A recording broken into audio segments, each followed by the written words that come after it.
আসসালামু আলাইকুম প্রিয় দর্শক সকলকে স্বাগত জানাই অভিবাসী আপডেটের নতুন ভিডিওতে। যারা এই ভিডিওতে যুক্ত হয়েছেন দেশ এবং প্রবাস থেকে, জানিয়ে দিব গত 24 ঘন্টার আপডেট ইনফরমেশনগুলো যা জানলে বুঝতে পারবেন বর্তমানে গেম খবর এবং পরবর্তী সিদ্ধান্ত নেওয়ার ক্ষেত্রে এই তথ্যগুলো আপনাকে সহযোগিতা করবে। আপনি নিজে দেখছেন, একজনকে দেখাতে ভিডিওটি এখনই শেয়ার করুন, চ্যানেলটি সাবস্ক্রাইব করুন, ফেসবুক পেজটি ফলো করুন প্রতিদিনের ভিডিও প্রতিদিন দেখার জন্য। আগস্ট মাসের 10 তারিখ লিবিয়া থেকে গ্রিসে আসা শরণার্থী যে ধারাবাহিক প্রবাহ ছিল সেটি অনেকটা বন্ধ হয়ে গেছে। গ্রিস সরকারের যে অভিবাসী তথ্য ইনফরমেশন অনুযায়ী লিবিয়া থেকে গ্রিসে 2024 থেকে শুরু করে যখন তারা সিদ্ধান্ত নিয়েছিল 3 মাসের জন্য আশ্রয় নিবন্ধন যেটা বন্ধ লিবিয়া থেকে আসা অভিবাসীদের জন্য, এরপর থেকেই স্পষ্ট হয়ে যায় যে এই পথ বন্ধ হয়ে যাচ্ছে।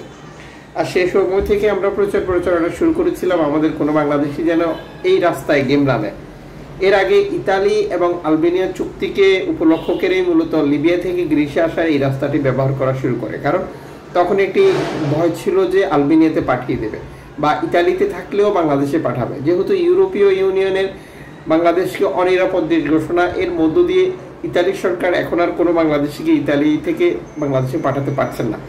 যদিও এরই মধ্যে জর্জিয়া মেলোনের একটি ঘোষণা রয়েছে যে আগস্ট মাসের শেষে বাংলাদেশে গিয়ে একটি দ্বিপাক্ষিক চুক্তি করা। এই বিষয়টা এখনো ক্লিয়ার না, যেহেতু ইউরোপীয় ইউনিয়নের আদালতের রায় জর্জিয়া মেলোনে বাংলাদেশ সফর হবে কিনা। তবে হয়তো ফেস্টিজ টিকানোর জন্য সে বাংলাদেশে যেতে পারে, কিন্তু কোনো চুক্তিতে কাজে আসবে না সেটা স্পষ্ট হয়ে গেছে। যার সুফল পাওয়া শুরু করেছে শুধু ইতালিতে নয়, সম্পূর্ণ ইউরোপে যে সকল বাংলাদেশিরা অবৈধভাবে এক দেশ থেকে এক দেশ বা অবৈধ পন্থা অবলম্বন করে প্রবেশ করেছিল।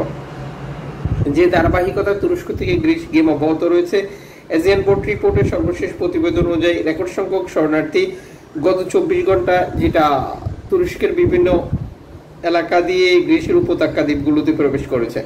তবে সুখবর হচ্ছে গ্রিসের জন্য যেটা লিবিয়া থেকে শরণার্থী আসা কমে গেছে দ্বীপগুলোতে।